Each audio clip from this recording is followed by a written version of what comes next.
বিশ্বনবী হজরত মুহাম্মদ সাল্লাল্লাহু আলাইহি ওয়াসাল্লামের মেয়ে ফাতেমা রাদিয়াল্লাহু তাআলা আনহা যখন ছোট ছিলেন তখন তার এক ইহুদি মেয়ের সাথে বন্ধুত্ব হয়।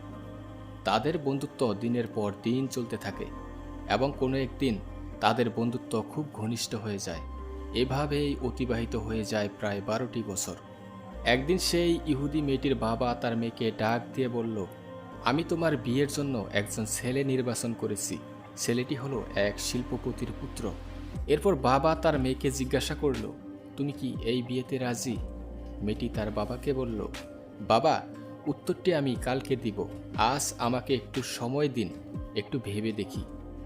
মেয়েটি তার বাবার কাছ থেকে একদিনের সময় নিয়ে আর কোনো দিকে তাকালো না, দৌড় দিয়ে হজরত ফাতেমার কাছে চলে আসলো এবং বলল, হে বোন, তোমার সাথে আমার দীর্ঘ 12 বছরের সম্পর্ক। তুমি কখনোই আমাকে ভুল পরামর্শ দাওনি।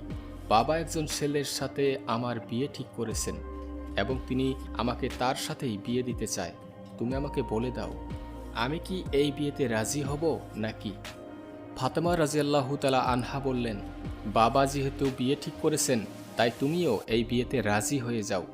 তখন মেয়েটি ফাতেমাকে বলল, আমি একটি শর্তে এই বিয়েতে রাজি হতে পারি, আর শর্তটি হলো তুমি আমার বিয়েতে উপস্থিত হতেই হবে, কারণ তোমার সাথে আমার দীর্ঘ 12 বছরের বন্ধুত্ব এবং তুমি নিশ্চয়ই জ্ঞাত যে আমি তোমাকে কতটা ভালোবাসি।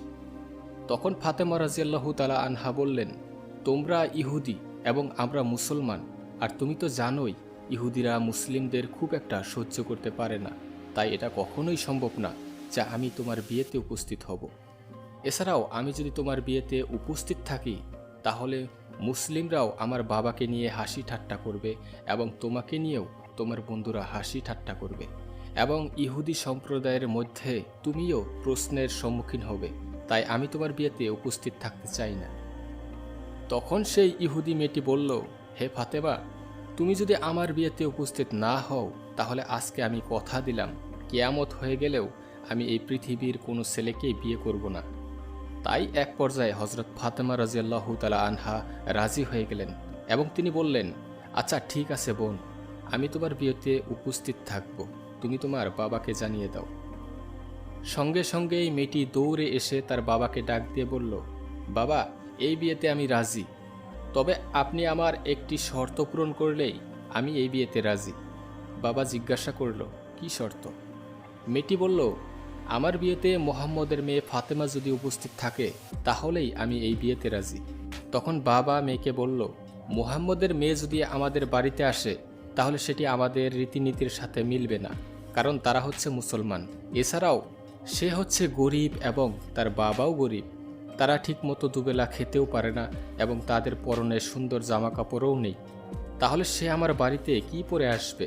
অতিথিরা যারা আসবে তারা সবাই শিল্পপতির ছেলে মেয়ে, তাই ফাতেমাকে সেখানে কিভাবে দাওয়াত করা সম্ভব?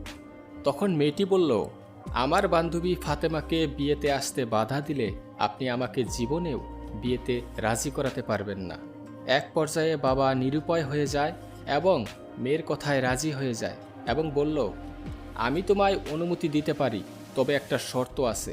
শর্তটি হলো, সেই মুহাম্মদের মেয়ে যদি আমার বাড়িতে আসতে চায় তাহলে তাকে অবশ্যই একটি নতুন জামা পরে আসতে হবে। যদি সে পুরাতন জামা কাপড় পরে চলে আসে তাহলে সে আমার বাড়িতে ঢুকতে পারবে না। তখন সেই মেয়েটি আবারও দ্রুত হজরত ফাতেমার কাছে চলে আসলো এবং কেঁদে কেঁদে বলতে লাগলো, হে ফাতেমা, তুমি আমার বিয়েতে যাও তা আমার বাবা চান না, তাই একটি শর্তে আমার বাবা রাজি হয়েছে। শর্তটি হলো, তুমি যদি আমার বিয়েতে যাও তাহলে অবশ্যই তোমাকে একটি নতুন জামা পরে যেতে হবে। তখন ফাতেমা রাদিয়াল্লাহু তাআলা আনহা কেঁদে কেঁদে বললেন, হে বোন, আমার জীবনে অনেক দিন কেটে গেছে, আমি নতুন জামা চোখেই দেখিনি। সপ্তাহের পর সপ্তাহ চলে যায়, যার ঘরে চুলায় আগুন ধরে না সেখানে নতুন জামা কি করে পাবো?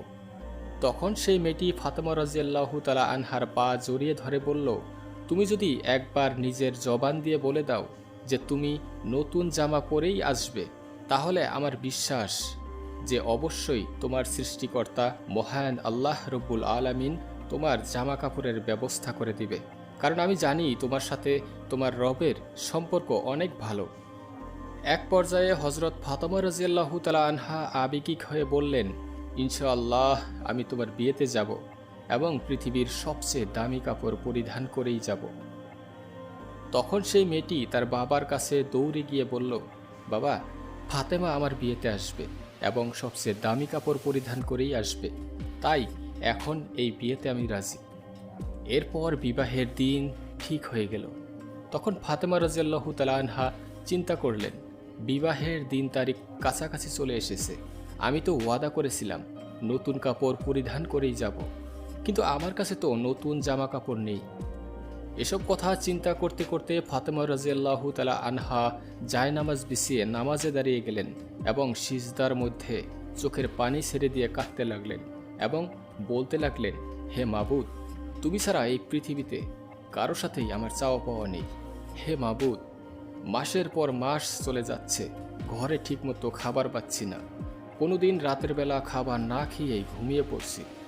হে আল্লাহ, জীবনে তোমার কাছে কোনোদিন চাহিদা পূরণের জন্য কিছুই চাইনি। আজকে তোমার কাছে আমি একটি নতুন কাপড়ের আবদার করলাম, তুমি কি আমাকে একটি নতুন কাপড় দান করবে? কিন্তু সেটি আমার কোনো দৈহিক চাহিদা পূরণের জন্য নয় মাবুদ। হে আল্লাহ, আমাকে এমন একটি কাপড় দান করবেন যেটি পরে আমি আমার বান্ধবীর বিয়েতে যেতে পারি এবং উক্ত বিয়ের বাড়িতে যত মেয়েরা থাকবে সকল মেয়েরা যেন আমার কাপড়ের দিকে তাকিয়ে কলেমা পড়ে মুসলমান হয়ে যায়। সুবহানাল্লাহ। এভাবেই চোখের পানি ছেড়ে দিয়ে ফাতেমা রাদিয়াল্লাহু তাআলা আনহা কান্নাকাটি করছেন। নামাজ শেষ করে যখন তিনি সালাম ফেরালেন, এমন সময় ঘরের কোণে তাকিয়ে তিনি কাপড়ের দুইটি প্যাকেট দেখতে পেলেন। তখন তিনি কাপড়ের প্যাকেট দুইটি নিয়ে নিজের পিতা হযরত মুহাম্মদ সাল্লাল্লাহু আলাইহি ওয়াসাল্লামের কাছে ছুটে গেলেন, বাবাকে জড়িয়ে ধরে কাঁদতে লাগলেন এবং বলতে লাগলেন, আমি কখনো আল্লাহ তাআলার কাছে জামা কাপড়ের আবদার করিনি। আজকে মহান আল্লাহ রব্বুল আলামিনের নিকট নামাজের মাধ্যমে একটি নতুন কাপড়ের আবদার করলাম এবং সালাম ফিরিয়েই দেখি ঘরের কোণে দুইটি প্যাকেট পড়ে রয়েছে। এই কথা শুনে হযরত মুহাম্মদ সাল্লাল্লাহু আলাইহি ওয়াসাল্লাম কাপড়ের প্যাকেট দুইটিকে হাতে নিলেন এবং খোলার সাথে সাথেই তিনি জান্নাতের সুঘ্রাণ পেলেন, যেমনটি তিনি মিরাজের রাতে পেয়েছিলেন। সুবহানাল্লাহ। তখন বিশ্বনবী ফাতেমা রাদিয়াল্লাহু তাআলা আনহাকে জড়িয়ে ধরে কপালে চুমু দিয়ে বললেন, এ তো কোনো দুনিয়াবি কাপড় নয়, আল্লাহ তোমার উপর সন্তুষ্ট হয়েছেন এবং মহান আল্লাহ রব্বুল আলামিন তোমার দোয়া কবুল করে জান্নাতুল ফিরদৌস থেকে তোমার জন্য কাপড়ের ব্যবস্থা করে দিয়েছেন। তারপর রাসূলুল্লাহ সাল্লাল্লাহু আলাইহি ওয়াসাল্লাম বললেন, তুমি অবশ্যই এই কাপড় পরে ইহুদি মেয়ের বিয়েতে যাবে এবং অবশ্যই তুমি পর্দার সাথে সেখানে যাবে। হযরত ফাতেমা যখন সেই জান্নাতি কাপড় পরিধান করেন তখন তার সৌন্দর্য আরও বেড়ে যায়। সেই কাপড় পরিধান করে হযরত ফাতেমা যখন বিয়ের বাড়িতে প্রবেশ করলেন তখন যেন জান্নাতের আলোতে বিয়ের বাড়ি আলোকিত হয়ে গেল এবং মহিলারা নববধূর থেকে চোখ ফিরিয়ে অবাক হয়ে ফাতেমার দিকে তাকিয়ে রইল। সবাই বলতে লাগলো, হে ফাতেমা, তুমি তো অনেক গরিব, তাহলে এই রকম কাপড় তুমি কোথায় পেলে? ধনী হয়েও আমরা এরকম কাপড় জীবনে দেখিনি। তখন ফাতেমা রাদিয়াল্লাহু তাআলা আনহা বললেন, এই কাপড় আমি বাজার থেকে কিনেছি এবং এত সুন্দর কাপড় এখানকার কোনো বাজারেই পাওয়া যায় না। তখন সেই মহিলারা জিজ্ঞাসা করতে লাগলো, তবে এটি কোন বাজার থেকে কিনেছো? ফাতেমা রাদিয়াল্লাহু তাআলা আনহা বললেন, এটি সেই বাজার থেকে কিনেছি যেই বাজার ও দোকান তোমরা চিনবে না, এমনকি যে রাস্তা দিয়ে সেই বাজারে গিয়েছি তোমরা সেই রাস্তাও চিনবে না। তখন সেই মহিলারা বলল, ফাতেমা, তুমি সেই ঠিকানা বলতে দেরি, কিন্তু আমাদের চিনতে দেরি হবে না, সুতরাং তুমি একবার বলেই দেখো। তখন ফাতেমা রাদিয়াল্লাহু তাআলা আনহা বললেন, আমি যেই বাজার থেকে কাপড় ক্রয় করেছি সেই বাজার কোনো সাধারণ রাস্তা দিয়ে যাওয়া যায় না। ওই বাজারে যেতে হলে একটি বিশেষ রাস্তা দিয়ে যেতে হয় এবং সেই রাস্তার নাম হলো সিরাতুল মুস্তাকিম, যে রাস্তার জন্য আমার বাবা সব সময় দ্বীনের দাওয়াত দিয়ে থাকে, যে রাস্তার জন্য আমার বাবা তায়েফে 3 বার রক্তাক্ত হয়েছে, যে রাস্তার জন্য আমার বাবা ইয়া উম্মতি বলে সর্বদা কন্দন করে, সেই রাস্তার নাম হচ্ছে সিরাতুল মুস্তাকিম। তোমরা যদি সিরাতুল মুস্তাকিমের রাস্তা দিয়ে চলতে থাকো তাহলে কিছুটা সামনে গিয়ে একটি বাজার পাবে, সেই বাজারটির নাম হলো জান্নাত। আর এই বাজারের মধ্যে যদি প্রবেশ করতে পারো তাহলেই সেই দোকানটি পেয়ে যাবে। তখন মহিলারা ফাতেমা রাদিয়াল্লাহু তাআলা আনহার কথা শুনে বললেন, আমরা সেই রাস্তায় যাব। তুমি আমাদেরকে বলে দাও কি করে যেতে হবে। প্রিয় দর্শক, ঐতিহাসিকদের মতে অধিকাংশ মহিলারাই ফাতেমার গায়ে সেই জান্নাতি পোশাকটি দেখে এতটাই আবেগিক প্রবণ হয়ে গিয়েছিল, মনে হচ্ছিল যে তারা তা পাওয়ার জন্য জীবনও দিয়ে দিতে পারে। তখন ফাতেমা রাদিয়াল্লাহু তাআলা আনহা বললেন, সেই রাস্তা দিয়ে যদি বাজারে যেতে হয় তাহলে তোমাদেরকে আমার সাথে সাথে একটি বাক্য উচ্চারণ করতে হবে। তখন সেই নারীরা বলল, আমরা উচ্চারণ করব, তুমি বলে দাও।